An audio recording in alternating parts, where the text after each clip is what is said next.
All right, our second case today is case number 23-548, Security First Insurance Company doing business as Security First Florida versus Nancy Nicholas and Julie Mulder. Mr. Jacob. How much rebuttal time would you like, sir? 5 minutes, Your Honor. You may proceed. May it please the court. I'll get right to the heart of the matter.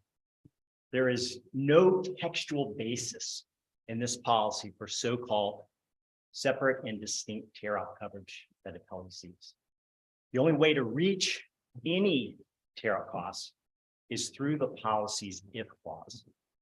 Coverage there is for a single loss, not two types of losses. The if clause provides for, quote, loss due to the water, including the cost of tearing out. Including does not mean and. The plain meaning of including defines tear-out costs to be encompassed within one loss due to the water damage. In this including definition, Counsel, you cited in your brief the opinion in Ray, the amendment 4.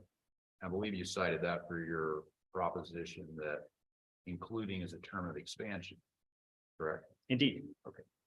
And so help me with under that concept where you have including following the phrase loss caused by water as a term of expansion. For example, that the term direct physical loss may not include consequential losses such as tear out, wear and tear, things of that nature. But by using just the term loss, the policy language use the term including to expand to make sure that that is included. correct. So, Your Honor, in Amendment 4, at issue was the phrase all terms of sentence, including parole and probation. There was a dispute on whether parole and probation were indeed a sentence, whether they were defined to be part of a sentence. But the court found that use of the word including meant that even if parole and probation are unlike a sentence in some ways, they are going to be interpreted to be included or encompassed within all terms of a sentence. So here, even if tear-out costs are intuitively something unlike damage, the policy defines the loss caused by water damage to include the tear-out costs, to include something that may be unlike what the damage is.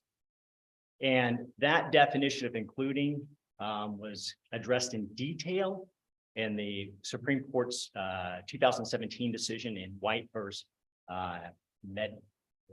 spell it because I'll mispronounce it, Mederi, Mederi, where the court identified that the word including is describing a part of a whole or encompassed within a whole. And that is exactly what's going on here. Also, the fourth DCA, fairly recently this summer, in two cases, one Pantieri and another case Harrington, identified that this same exact language, using the word including, brought the tear-out costs within that single loss, that loss caused by water damage. Terry seemed a little bit closer to the policy that we have in this particular case, although not, and I'll ask Mr. Nation about it for sure, but not identical. It seems like the difference there was in Panettieri's LWD. It seemed to speak of the limitation of liability in the context of loss as opposed to damage. That's right, Your Honor. So in terms of the including language, that was identical. But in terms of focus on the limitation and the LWD being a loss versus damage, there was a difference there.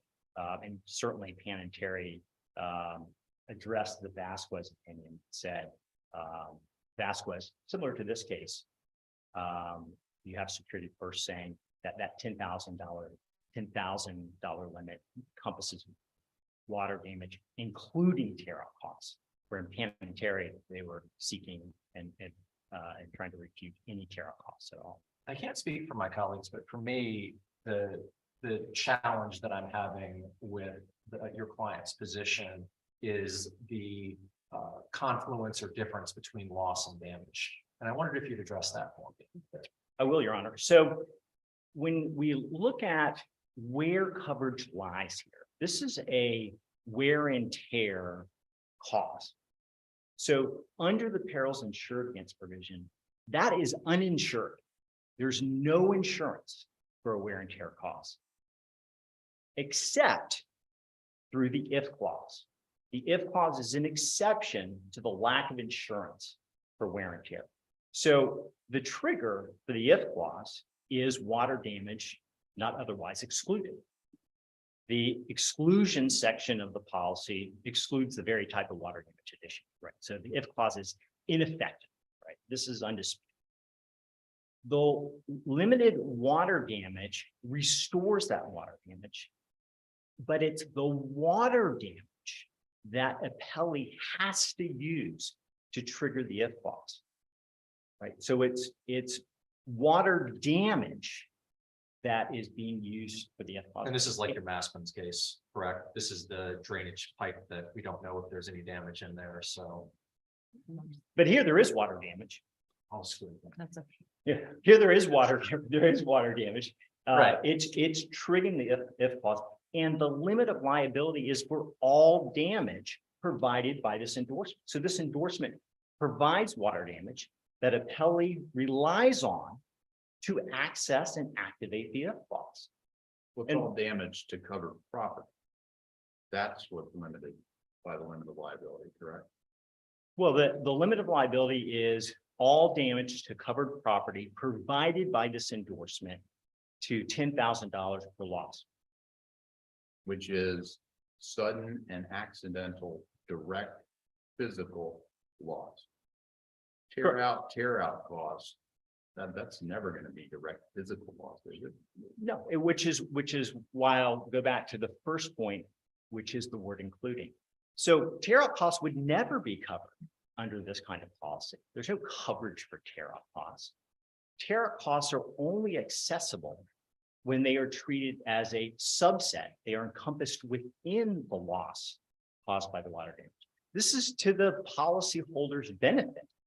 It's allowing an extra cost to be covered that otherwise wouldn't be, but it's only covered within the single loss of water damage. That's the textual reading of the word including in the if clause. So, But what is the water damage here? What covered property was damaged by the water? there was water damage. So there was a discharge and overflow of water.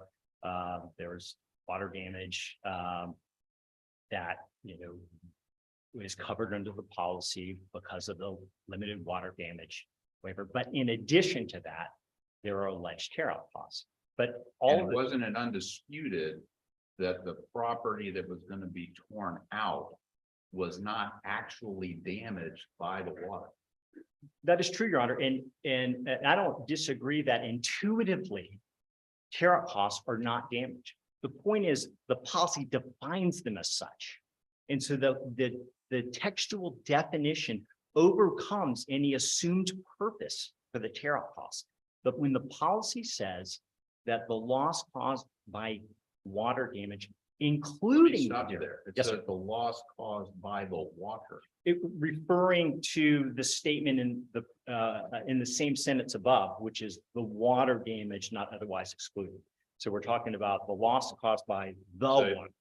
I'm sorry, I'm sorry to interrupt, but so you're saying that we should insert the word damage after water and before including? Only because it uses the word the. So when it uses the word the, it's talking about a specific type of water, which must be the water damage that is mentioned prior in the same sentence.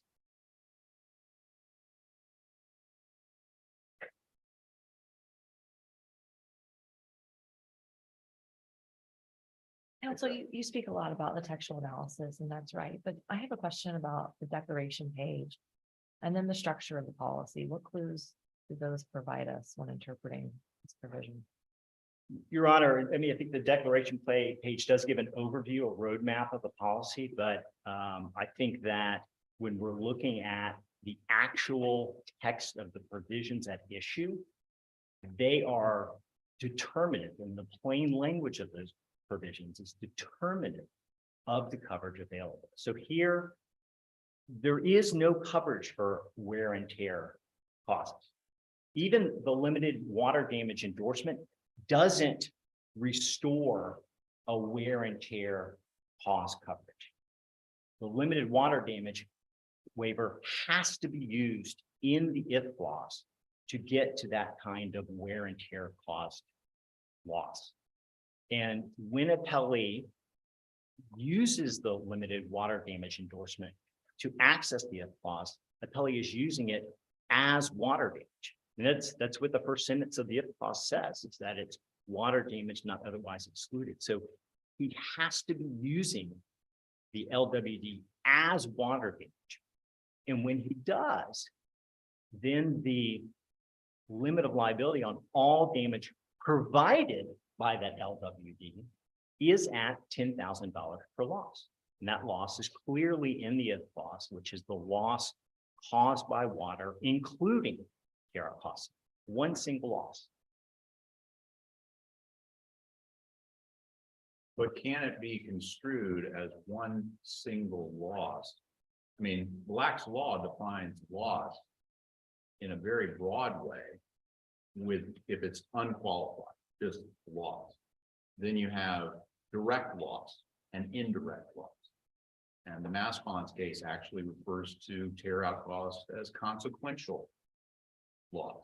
And so the lack of any qualifier in the phrase loss caused by water, including bringing in something that may otherwise, for clarity's sake, if for nothing else, bring something in to make clear that is part of the big broad term of loss, and going further to make sure that you maintain, your client maintain not covering the system for appliance. It goes on to say, we do not cover loss to the system.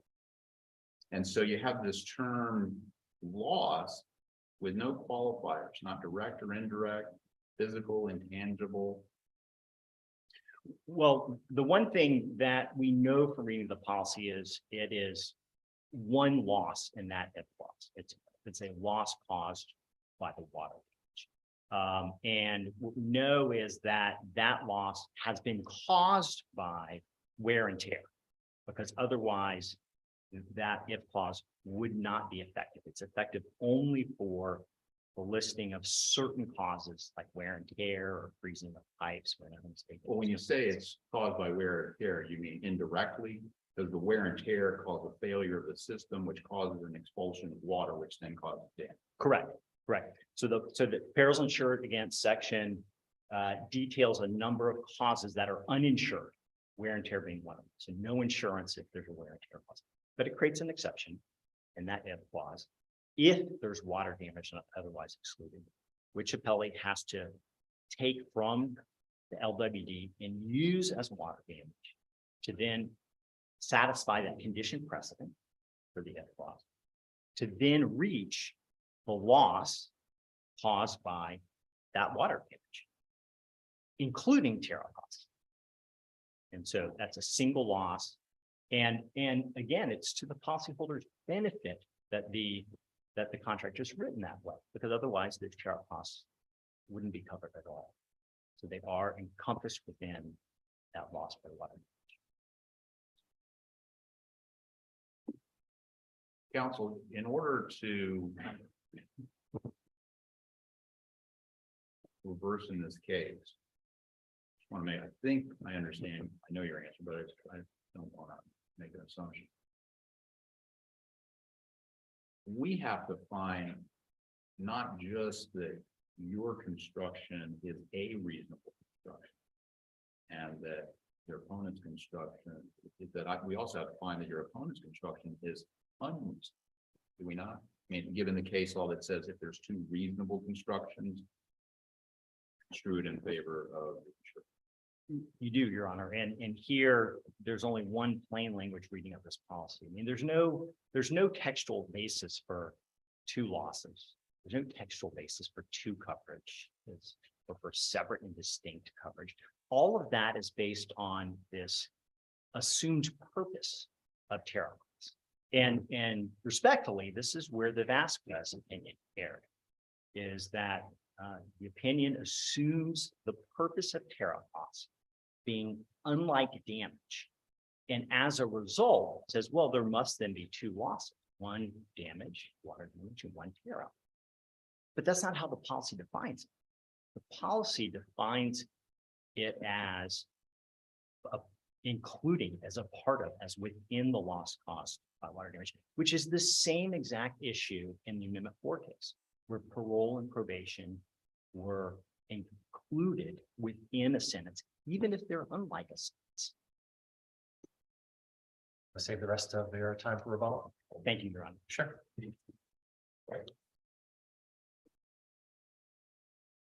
Good morning, everyone.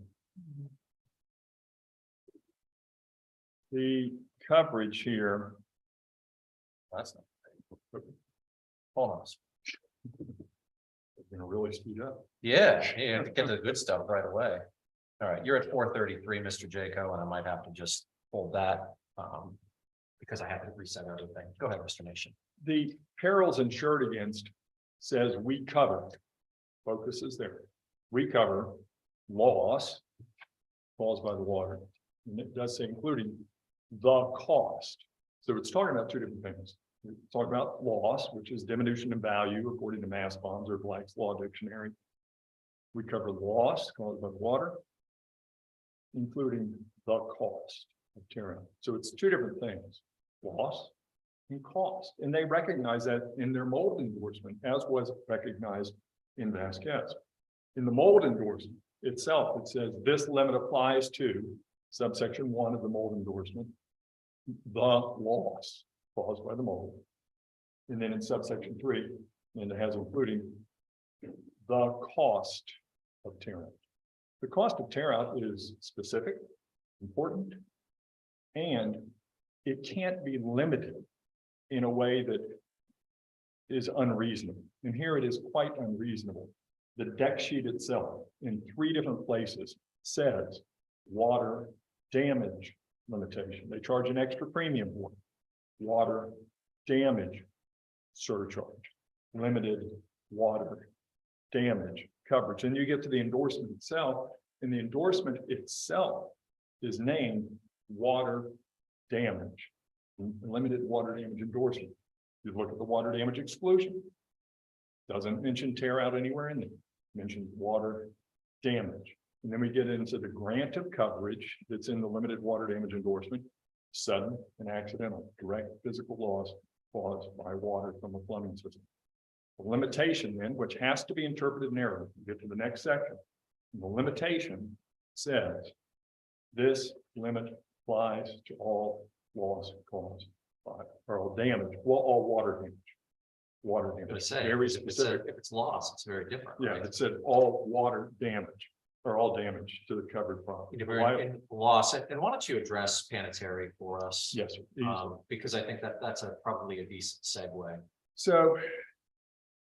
And can I say one thing about Vasquez first? And so in Vasquez, you'll recognize they're making a different argument in Vasquez. The same insurance company, the same policy language. They made a different argument in Vasquez than what they're making here to try to get around Vasquez. If that isn't the height of an ambiguous policy, what is? Now, Panettiere came out. Panettiere comes out. And what Panettiere says is, and I can break it down very easily, Panettiere and Vasquez both deal with 3 policy sections. Same 3 we're dealing with here today. Perils insured against, water damage exclusion, limited water damage endorsement. But they reach the opposite results. How? Under the perils insured against, they're basically identical. You get coverage for the loss caused by the water, you get coverage for tear out. If it ended there, you'd have full coverage A limits for both water damage and tear out. Then you get to the water damage exclusion. If it's excluded, you get 0 for water damage, 0 for tear out. Then you get to the limited water damage endorsement, and it is diametrically opposed to the way they're interpreting their own policy here today in the way they did in Vasquez, and it's this. In Vasquez and here, it's their position that the limitation of $10,000 applies to the water damage and tear. And so Judge Evander, in oral argument in Vasquez, asked this question of security first. If there's $2,000 worth of water damage and $8,000 worth of tear out, under your interpretation, security first, you get $10,000 under your limitation. Answer, yes. In Panettiere, the position taken by that court, People's Trust in that case, was you get 0 for tear. You only get 10,000 for water damage. Diametrically opposed analyses. That's not how security first interprets this file. Panettiere simply says you get nothing for tear out. How they did it? Well, I got hired after the summary judgment was lost to do that one. We got that up on appeal, and several other DCAs fully briefed that specific issue about how do you interpret it. But Panettiere has absolutely no applicability here today. In fact, on page 10 of their reply brief, it says we are not relying on Panettiere because the language in this box is the same as the language in Vasquez. Kind of a long answer, but Wasn't what I thought you were gonna say. I thought that you were going to hew more to the plain text of the limit of liability clause in Panettiere. it is, it says all covered property as opposed to all damage. And so the other argument is it just doesn't apply at all because it says the limit applies to all, I think, all covered property in Panettiere as opposed to all damage in this case. And so it's a different limited water damage endorsement. And so differently worded, I guess I got off on sort of a pet peeve on the. Yeah, you difference were of- talking more about what council was arguing, and I'm not really sure in Panettiere, I'm not really sure that that's gonna drive our decision as much as the text of policy. Yeah, I understand, but in Vasquez, the way they interpreted Vasquez is different than Panettiere in that they agree that the limited water damage endorsement provides coverage for both water damage and tear out. The question is, In the Panettiere court itself says that they're distinguishing the case before them from Vasquez, do they not? they do say that, they do say that. And in this case, and let's see.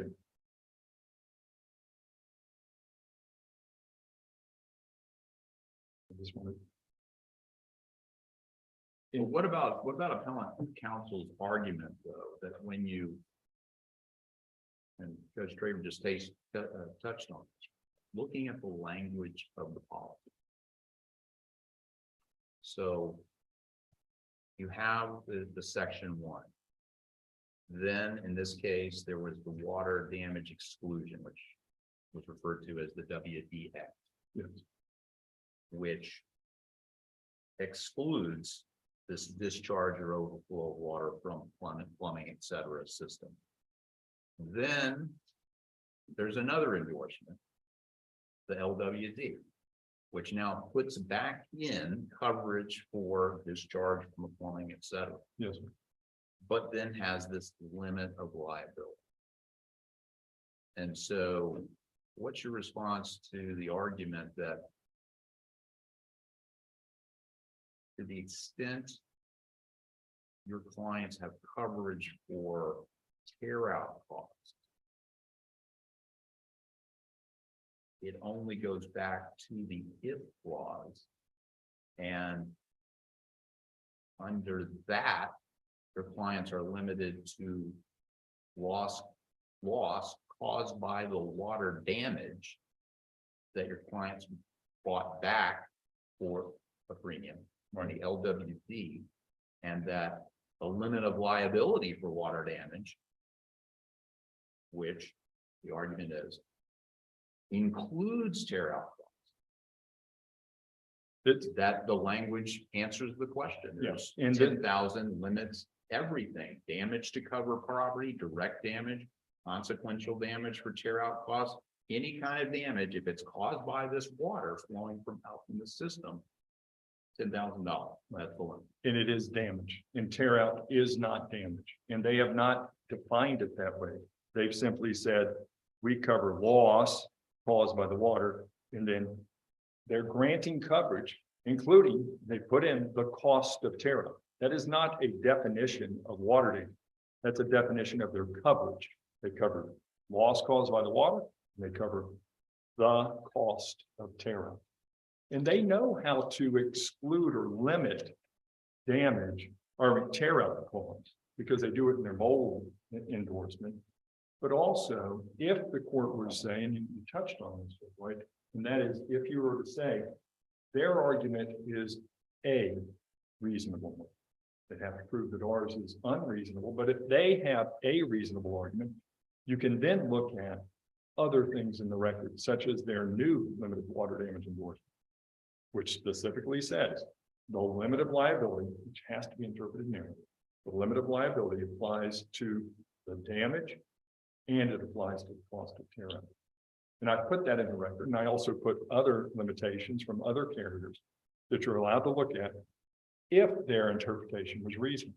I don't believe But it is. appellant's counsel's argument on that mold issue is, well, the language is different. Here, it's argued by the appellant, if I'm understanding this correctly, that your client's ability to recover tear out costs comes only from the if clause under the perils insured again. And so therefore, there is no reason to have this express language present in the mold endorsement, because using this term including in loss caused by water damage, that is clear and express language. That's my understanding of the argument, if I'm understanding. I believe correctly. you are. I believe you are understanding their argument. But it is important, if we're talking about a limitation here, it is important to be able to say specifically what is limited. Here, the water damage, loss caused by water is a specific thing. It is a loss, diminution in value. The coverage then goes on, and it is we cover the cost of tear out.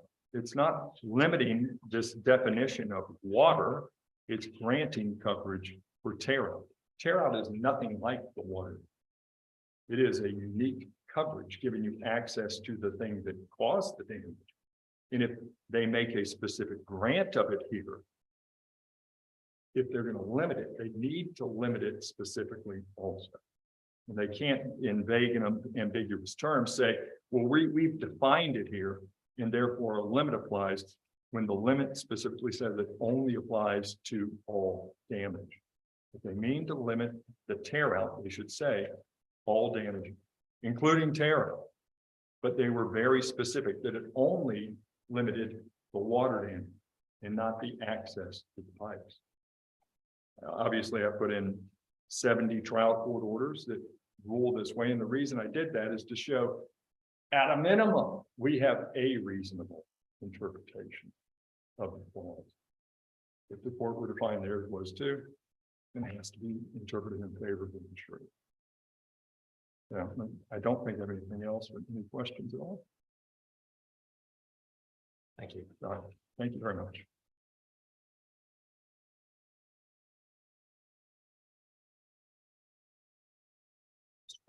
Your Honor, when Apley reads this language, he leaves out words. It says the loss caused by the water, including tear out costs. He leaves out the word including. There's no two bases of coverage. Even in oral argument in the Vasquez case, he argued that you should read it, we cover including tear out costs, but including isn't an adverb, doesn't modify cover. It modifies the loss caused by damage. It's the only way to read it. There's Supreme Court precedent on this very issue. I mean, that's a definitive reading. It's a plain language reading that including encompasses the tear out into the loss caused by water damage. He raises the mold endorsement. That's a totally different endorsement. That mold endorsement can be effective without water damage. So the mold endorsement doesn't use the if clause where the tear out costs are, because the mold endorsement can have tear out costs without water damage. But by necessity, the limited water damage endorsement's always going to have water damage, right? So it's using the if clause to reach the tear out costs. Those are apples and oranges.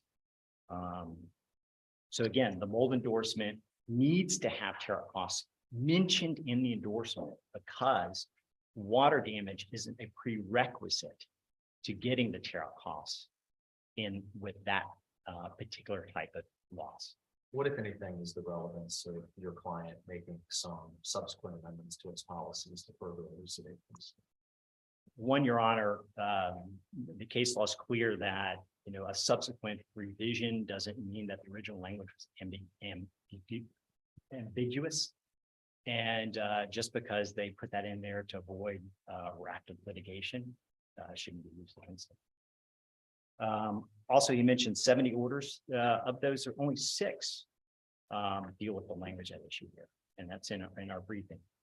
And I think the underlying argument from that, though, and I recognize that it could be 150 million orders and they're not finding, you know, maybe they're persuasive on us. I think the argument might be from your colleague that those 6 outlining the language in the exact way that he's proposing that we outline it is somehow evidence that his interpretation is reasonable. So that's the reaction. I don't think it's the volume. The number doesn't matter to us because it's not binding, but I think the argument goes to its arguable reasonability. what I would say to that, and I would also respectfully say to the Vasquez opinion, is that when those orders are based on a presumption that intuitively tear out costs is not damage, as opposed to being based on a textual reading that tear out costs are included within the loss caused by water damage, that's an unreasonable reading.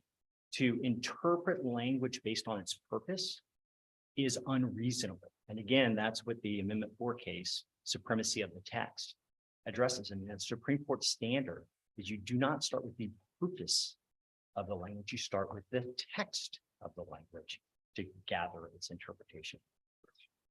And finally, I'd say, I think Pelley made our point. He said that the limited water damage supplies water damage to the if clause. So the liability limit on that water damage should also apply. When the LWD's water damage is used in the if clause, it brings with it or carries with it that $10,000 per loss limit on that same water damage, which includes within it the tear out costs. That's a plain reading of the provision. Thank you very much. Thank you. You guys are both here for the last one, so you'll think I say this to all the appellants and appellees, but this was very well briefed and well argued. We've given us a lot to think about. Thank you for the presentation. We'll be adjourned.